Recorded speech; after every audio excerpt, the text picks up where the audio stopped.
Monday morning ஸ்ட்ராங்காக காஃபியோடு இந்த டேவை ஸ்டார்ட் பண்ணியாச்சு. காஃபி குடிக்கிறது நல்லது இல்லைனாலும் டெய்லி குடித்து பழகியாச்சு. உங்களில் எத்தனை பேருக்கு இந்த பழக்கம் இருக்குன்னு கமெண்ட் பண்ணுங்கள். காலையில் காஃபி குடிச்சிட்டே இந்த வியூவை பார்க்குறது அவ்வளோ சூப்பராக இருக்கும். மார்னிங் பிரேக்ஃபாஸ்ட் தோசை, நேற்று வச்சு சிக்கன் குழம்பு வச்சு முடிச்சாச்சு. சீசனில் கிடைக்கிற ஃப்ரூட்லாம் மிஸ்ஸே பண்ணக்கூடாது. இப்போ மாம்பழ சீசன், அதனால் மாம்பழத்தை வச்சு சூப்பரான ஒரு புட்டிங் பண்ணலாமா?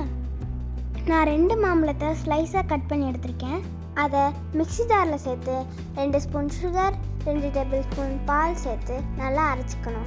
அடுப்பில் ஒரு பாத்திரம் வச்சு ஸ்டவ் ஆன் பண்ணி 1 டம்ளர் தண்ணி ஊற்றணும். அப்புறம் கொஞ்சம் அகரகர் சேர்த்து நல்லா கிண்டி விடணும். அகரகர் கரைஞ்சதுக்கப்புறம் நம்ம அரைச்சி வச்ச மாம்பழத்தை உள்ளே சேர்க்கணும். நல்லா கிண்டி விட்டுக்கிட்டே இருக்கணும். இந்த பதத்துக்கு வந்ததுக்கப்புறம் ஆஃப் பண்ணிடணும். நல்லா ஆறுனதும் பவுலுக்கு மாற்றி ஃப்ரிட்ஜில் வச்சிடணும். ஃப்ரீசரில் வைக்கக்கூடாது. 4 மணி நேரம் கழித்து எடுத்தால் புட்டிங் ரெடி. கண்டிப்பாக ட்ரை பண்ணி பாருங்கள், சூப்பராக இருக்கும். நாளைக்கு ஷார்ட்ஸில் மீட் பண்ணலாமா? பாய்.